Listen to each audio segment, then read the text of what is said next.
think we're here. Nice. Okay, Ty, have a great day. All right, I'll see you, Mom. Bye. Love you. Love you.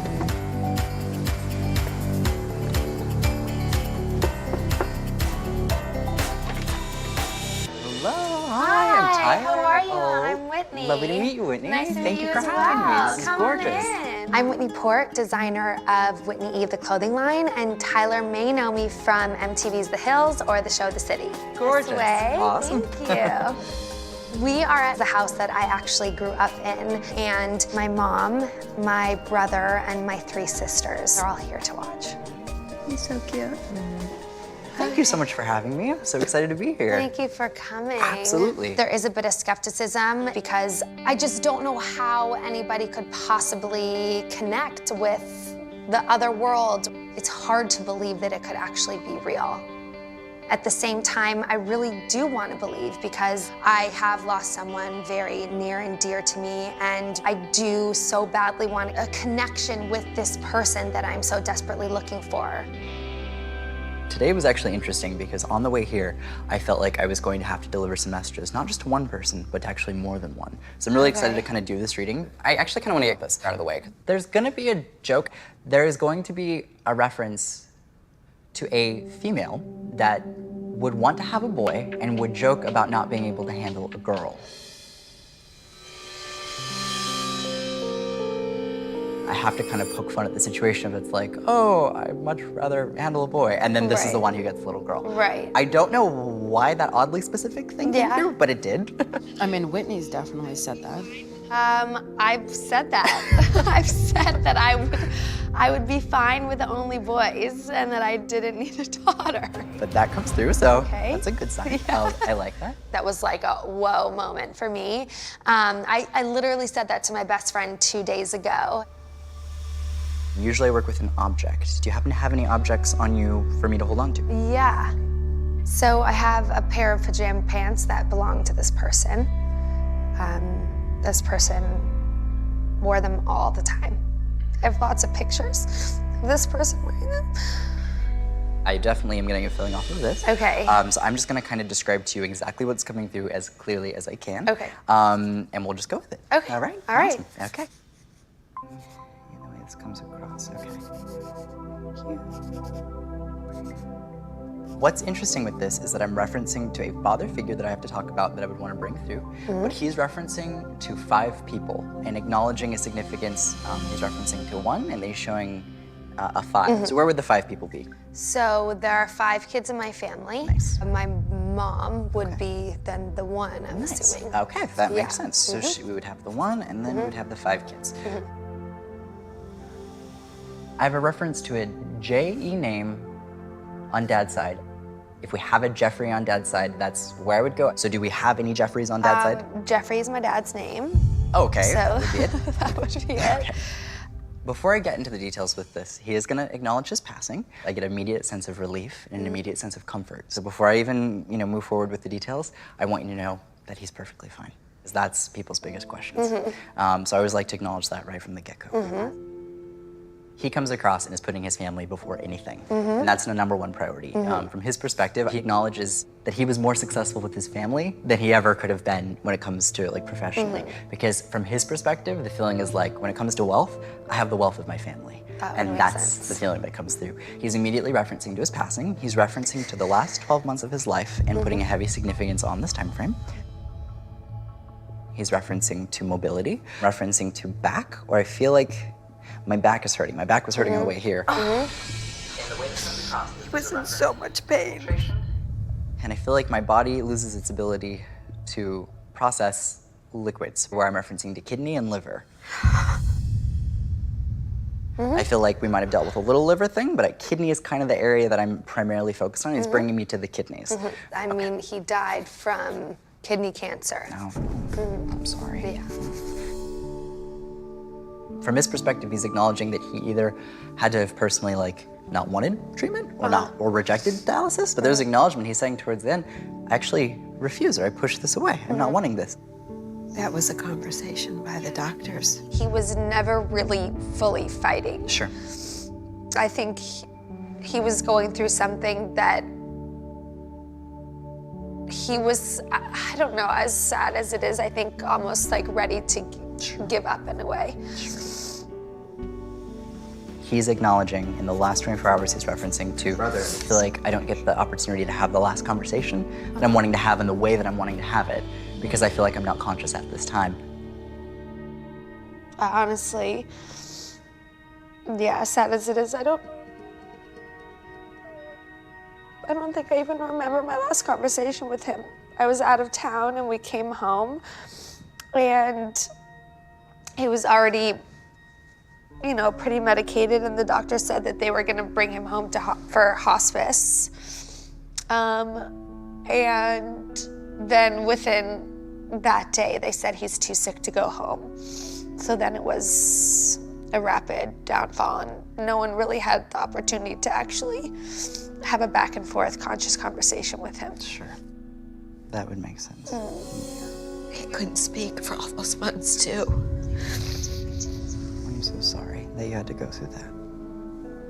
I mean, there's nothing, you know, to be said with that. But You don't have to say it. his perspective, he's like, I was pretty healthy. Like, I'm shocked that I have this issue. And he's referencing the kidneys. Do you know if it was initially misdiagnosed? Yeah.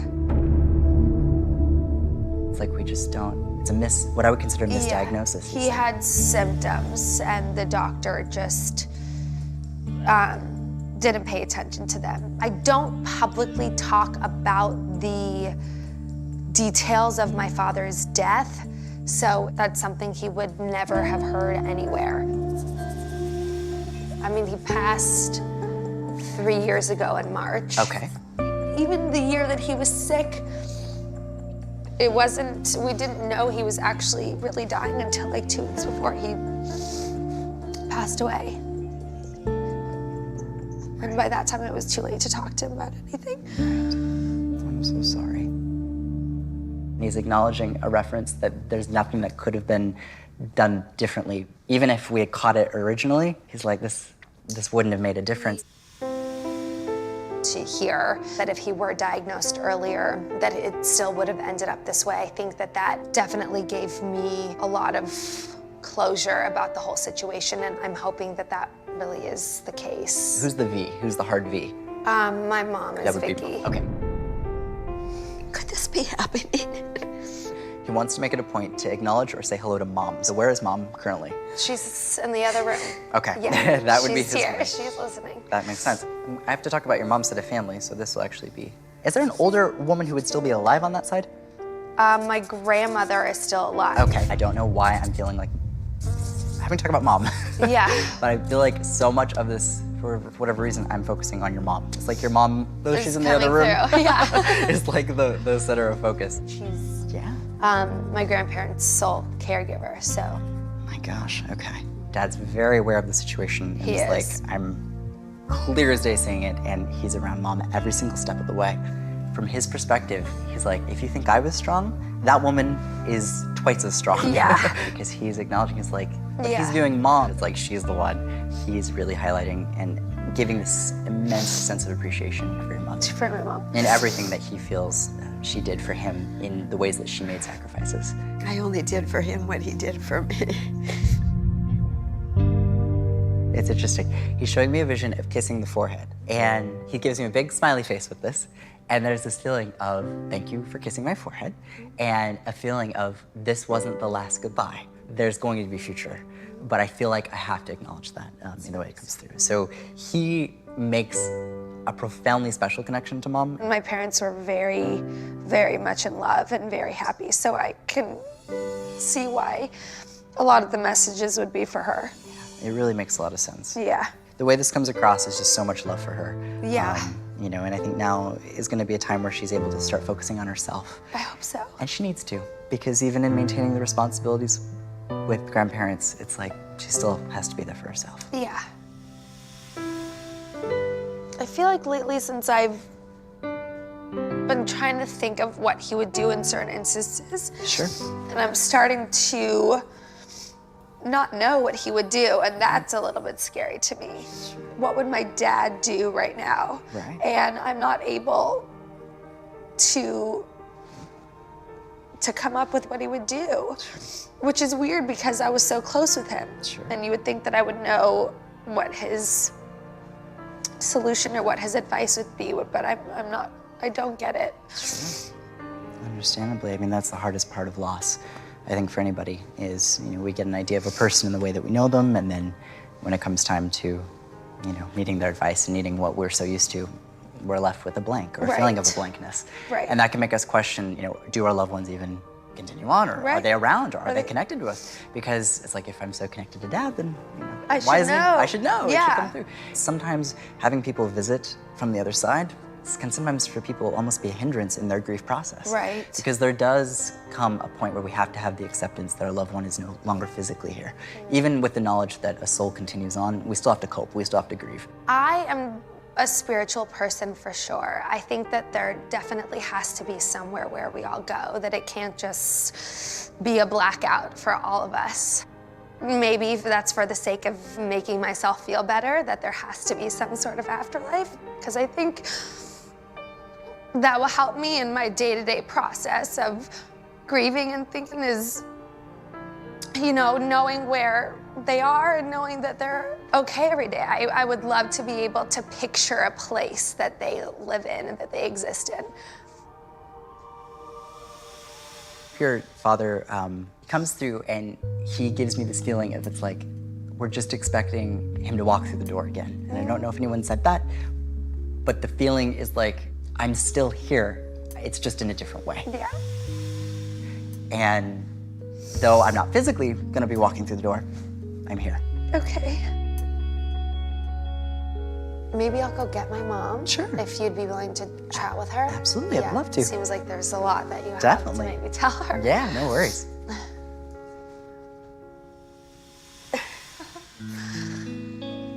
Are you okay? Do you want to go speak with him? Sure, You don't have to. I will.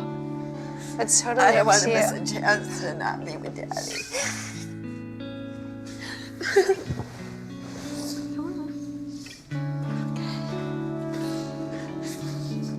Hello. Hello, how are you? I'm okay. Nice to meet so you. Lovely to meet you. Thank you. Gosh, so have you been listening in on the reading? I have. Good. Did some of it make sense? So much of it. Good. I'm so glad. When you said about the forehead, when Jeff was at the end of his life, he had thrust in his mouth, and so we weren't able to kiss him on his lips. So we had to kiss him on his forehead. That really resonated with me. One of the ways that he tried to communicate to you was in a dream. I have had 2 visitation dreams. Right. This last dream, I knew the last dream he actually kissed me on the lips.